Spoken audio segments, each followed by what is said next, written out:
Hi everyone, and welcome to A Stitch in Time. Today is Tuesday. Had to think for a second there. It is October 4th, 2022, and this is episode 233. I'm Carol, also known as Knits and Pearls on Ravelry, and I live east of Vancouver in the Fraser Valley of British Columbia, Canada. I hope you're all doing well, that you've had a good week since we last spoke. I've had a pretty good week, but it was rather hectic over the weekend, so I got a late start on my October projects. But I do have a little bit to share with you, and I will do that after I announce the winners for the Year of the Stash Make-Along, which is taking place in the A Stitch in Time podcast Ravelry group. It's beginning of the month, which means I'm going to award prizes for the general Year of the Stash thread, the September chatter, and also for the August personal sock yarn club. So if you participated in any of those, listen up and see if you're a winner.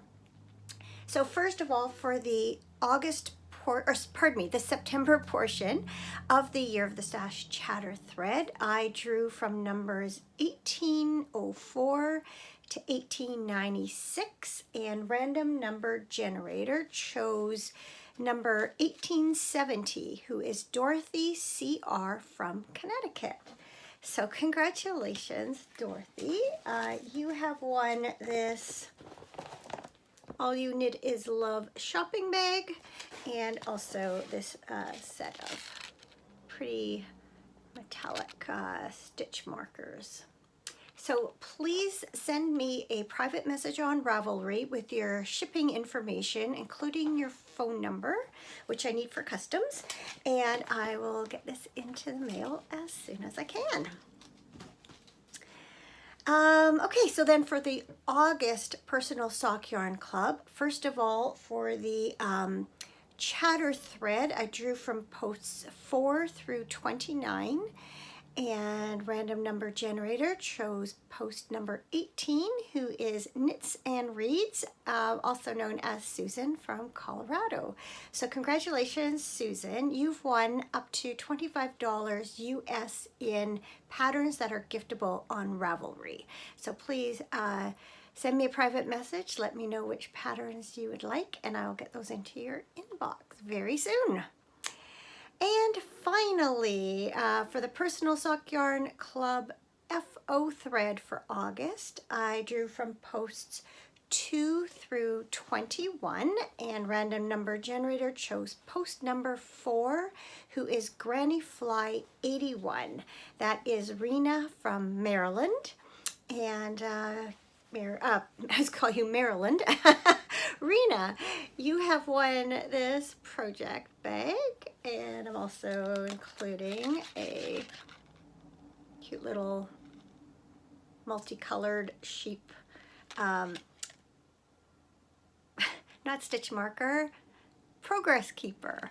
So also please drop me a private message on Ravelry with your mailing information, and I'll get this out to you very soon.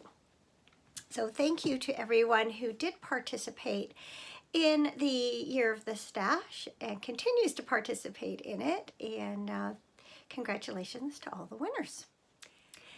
I don't have any finished projects to share with you this week, but I do have 3 works in progress. First up are my October Personal Sock Yarn Club socks. So last episode, I opened up my brown paper bag to reveal a skein from Biscot Yarns. It was a skein of their Beast sock base in the Hudson Memories colorway. And it looks like this, all wound up. It is a self-striping colorway inspired by the iconic Hudson's Bay blanket. For those of you who may not know what a Hudson's Bay blanket looks like, I'll put a picture of one here on the screen. These wool blankets date back to the 1700s when they were traded with First Nations people of what is now Canada and North America in exchange for animal pelts, chiefly beaver pelts. At the time, felted beaver hats were all the rage, and so several companies set up shop in North America to acquire beaver pelts and then send them back to England to be processed, felted, and turned into hats. Fun fact, or not so fun fact, the expression "mad as a hatter" originates from this practice. They used mercury nitrate in the felting process, and this had a really ill impact on the workers' health, both mental and physical. It caused things such as tremors and hallucinations and mental instability, all in the name of fashion. The fur trade had a significant impact on North America's history and environment, but that is a subject for another type of podcast, so I'm not going to delve into that here today. The blankets originally had one stripe, usually red or blue, and it wasn't until the mid 1800s that we began to see the current four-stripe blanket with its indigo, yellow, red, and green stripes. These blankets are still manufactured today and can be purchased here in Canada at the Hudson's Bay Company, which is now a department store. And apparently they're also available in 4 places in the United States. The only one I remember is LL Bean. Ironically, even though this is a really iconic Canadian item, they have always been manufactured in Great Britain and then exported for sale to North America. Who knew? So I've cast mine on, can't remember if it was Sunday or Monday. I think it was Sunday. So I've got one this far along, so you can see those iconic colors there. I guess I'm using this word iconic a lot, but I don't know what else to use. Just mean the same thing. And then I've got this one to spread out on my sock blocker so you can get a better look. It's my usual 64 stitch top down sock, 2x2 rib, plain vanilla. I will probably just do a traditional heel flap and gusset. I haven't decided yet. I'll see how the stripes line up with that. Otherwise I might pick out one of these colors and use it for the heel. So as I mentioned last week, I have several ancestors who were employed by the Hudson's Bay Company back in the 1700s and 1800s. So I want to show you this picture. This is well, first of all, I'll show you the picture. So this is, I don't know if you can see, right here is a man in a top hat, probably a beaver hat. And that is Governor George Simpson. He was, I think, the longest serving and certainly the most well-known governor of the Hudson's Bay Company. And this is a painting of him descending the Fraser River back in 1828 while he was doing a tour of the Columbia District. So he was visiting all the various Hudson's Bay Company forts, checking up on things.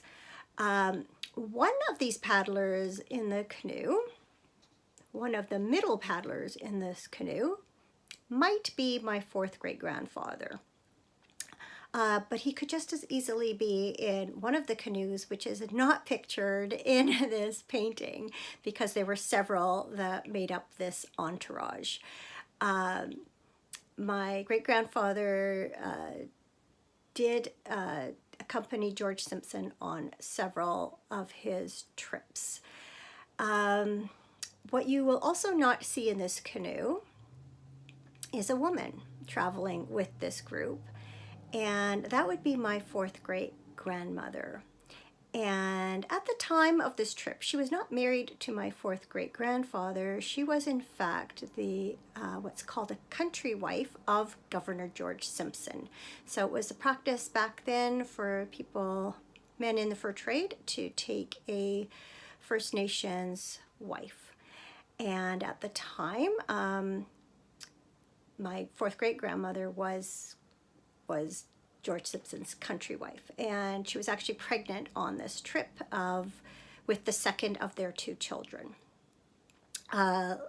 Soon after this trip, George Simpson went back to England and he married his cousin.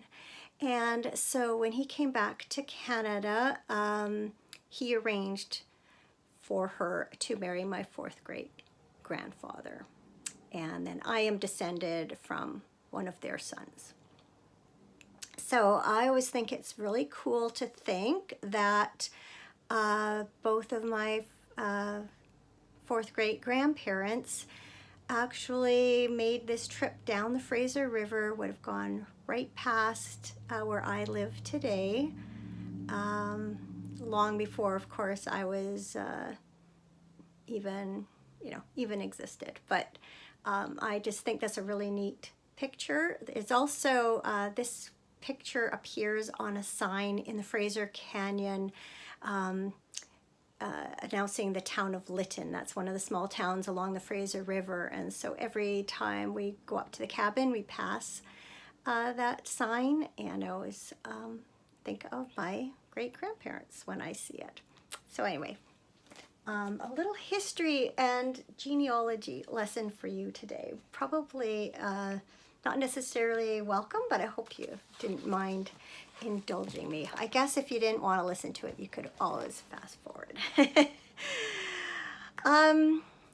Next work in progress, which some of it's going to get taken back and redone, but I'll show you. I've got it just in this bag here for now, but I will move it into a different bag soon. So these are the leftovers from my snow melt shawl that I made from Fiber Nymph Dye Works Winter Palette Half Skein set. And so I am making myself a pair of scrappy socks from the leftovers. And I will be knitting these for the Fiber Nymph Dye Works Make It Your Own Make Along. We're now into the fourth quarter, and I have continued my theme of the 4 seasons. So I did cast these on yesterday. I am doing them from the toe up. So I have this toe is all by itself so far. There are 6 colors in various amounts, and so I was doing some math to figure out how I might stripe them in order to make the most of what I have without running out. I'm going to turn it this way so it's a little bit tidier. So I started with the icy blue. Then I moved to the variegated, which is made up of all 5 of the other colorways. Then this is sunset purple. This is evergreen. This one is hibernation grayish. And then this one stripe or one line of sky blue, because I have very little of that colorway left. And then back into the icy blue. So that's the color order that I am going to use. Now, I had this brilliant idea of maybe I could join in all the colors as I came to them and then carry them all up the side of the sock, so I wouldn't have to break the yarn and weave in the ends every time I changed color, because while the sky blue is one round, the other colors are only 4. So it was a lot of, weaving in. And not only is it a nuisance, but also you're using up that much extra yarn twice, like from the front and the back, every time you weave in a new color. But it's not working out so well. For one thing, yeah, that's what you get for carrying 6 strands of yarn at once. The other thing is it is producing a fairly thick line up the side of the sock.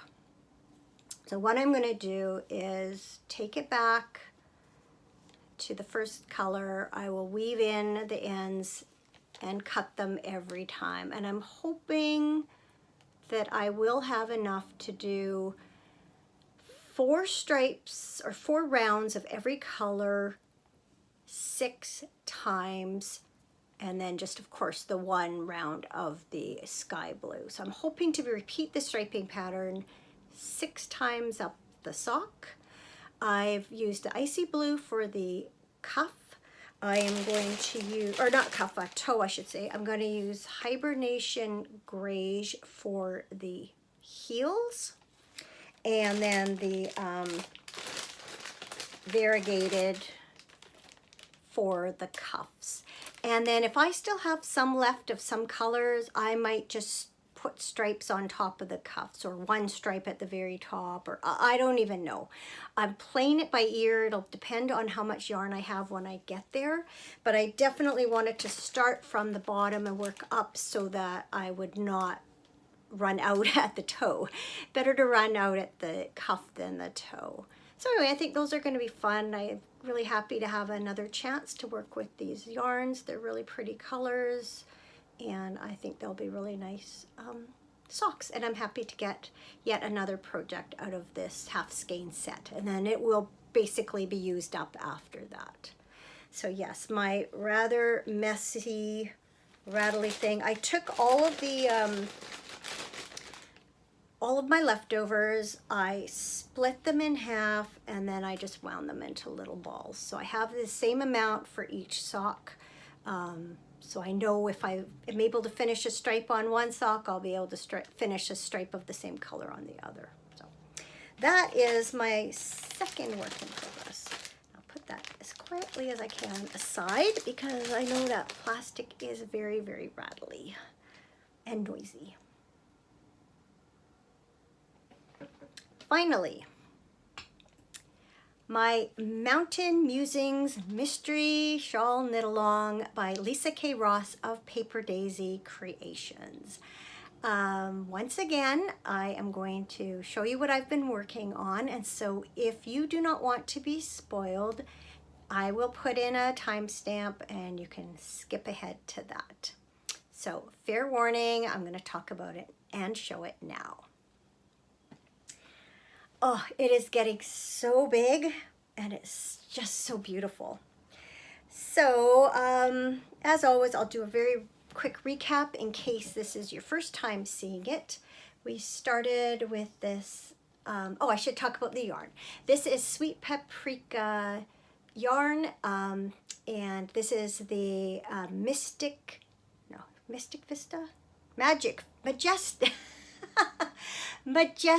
Vista set and it was dyed for this make along by Sweet Paprika Designs. Okay, so we started with the square. That was clue 1 and clue 2. And then the square got turned on its side and became a diamond. And everything followed from there, up one side. So let me bring that in nice and close so you can look at all the beautiful colors. So our first one were these, I think it's, I didn't bring the pattern in with me, so I'll try and remember. I think that was Mountain Dewdrops, this lace pattern. This was, oh, and this part was called Topography. So then this is Plateaus and Valleys, I think. It's like you're working your way up the mountain. This is Geodes. This was Wildflower Fields, I think. It's a really neat stitch pattern there. She's actually just released a sock that has this stitch pattern in it, if you're interested. This is Picking Daisies. Oh, this week you get a really good look at those flowers. I know last week it wasn't, they weren't as visible. Then we moved on to Rocky Roads. And finally, the last of clue 4 was Setting Sun. And so this week for clue 5, the sunset. This last part was called Sunset. And it was really funny because we started working on it and decreasing. Well, we worked up this far to here where the yellow is. And then you had to divide the stitches in two, and we started decreasing on either side. And my impression is what we're going to end up with were these two little peaks, I guess, or shark fins or something on the end of each shawl. But what actually happened is it filled in this corner and created a rectangular or squared off edge, I guess. So repeated it on the other side, and so this is the end, one end of the shawl. And so I'm going to just turn it sideways to show you.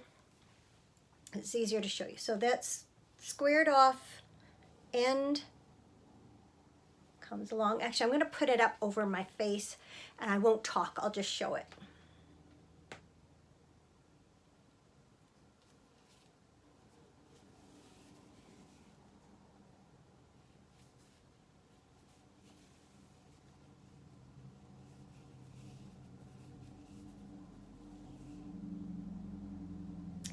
So I have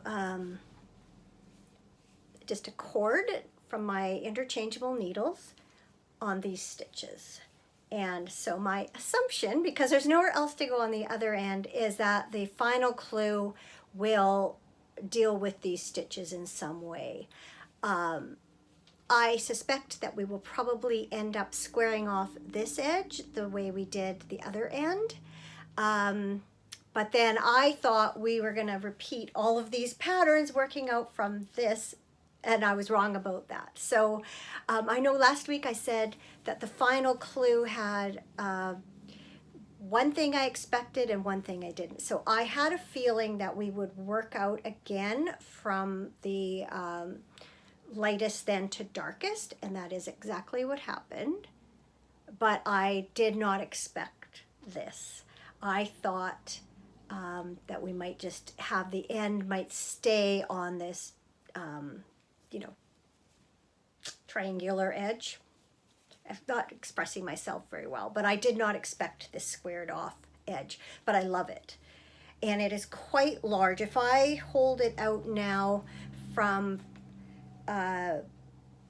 this to this edge, like it is now my wingspan, and I'm 5'3".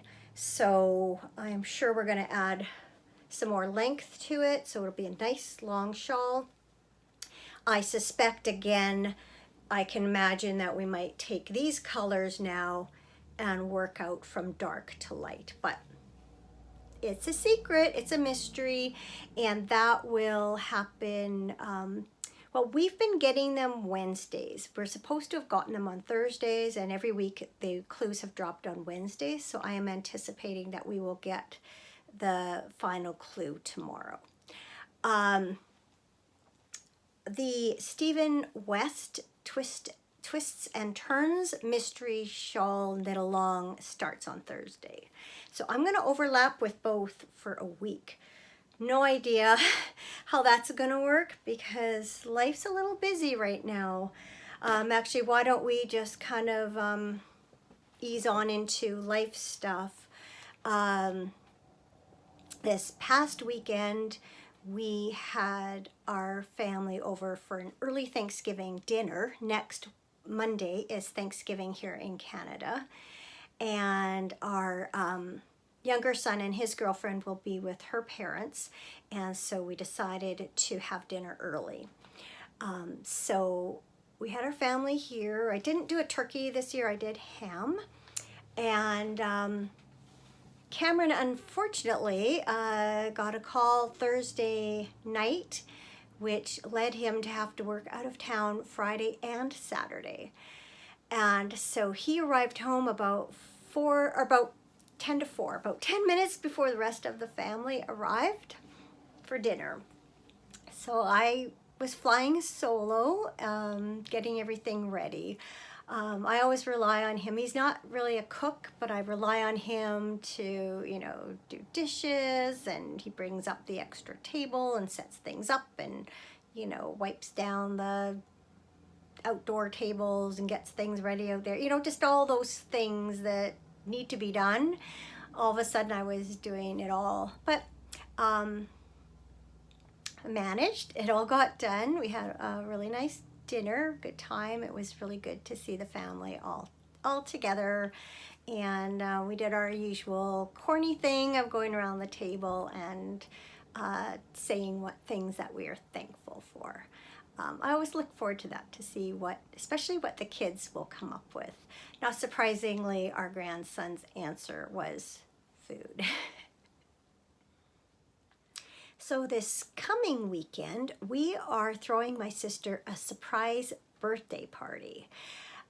She knows that we're all gathering Friday night at my youngest sister's house to celebrate all the family fall birthdays. And she knows that my sister from Toronto and my mom will both be there. But what she doesn't realize is that after dinner, extended family and friends are going to start arriving to celebrate her 60th birthday. It's been in the planning for a while. I think we're going to be able to pull it off, fingers crossed. My mom and sisters and I have all gotten together and are giving her 60 individually wrapped gifts. So not that we think she's going to open them all that night, but it'd be kind of fun for her to open a few every day and kind of extend the celebration. So on tomorrow afternoon, I'm going to go shopping with my oldest sister for food for the party and stuff. And then the following Monday is Thanksgiving here in Canada. So my mom is going to stay for the weekend, and she's going to have Thanksgiving dinner at my youngest sister's house. And then she's going to come here that evening. And then the next day, either I or Cameron and I will drive her home. And my sister from Toronto wants to accompany us because she wants to be able to go for the drive, and then we'll head out to the cabins for a brief visit so she can see them before we head home again the same day. So be another busy weekend coming up, but lots of family time and celebration. So I am looking forward to it. And then the following weekend, we head to Mexico. We are going to be gone a full week, actually 8 days. And it is a working holiday. It's something that my husband's company does normally every 2 years for their customers. They have an incentive program where their customers can earn their way towards this trip. And we are going along as hosts. We've been lucky enough to do this every 2 years since 1999. It's always a lot of fun. I mean, it can be tiring because you're kind of on all the time, but it's a lot of fun and a great opportunity for us.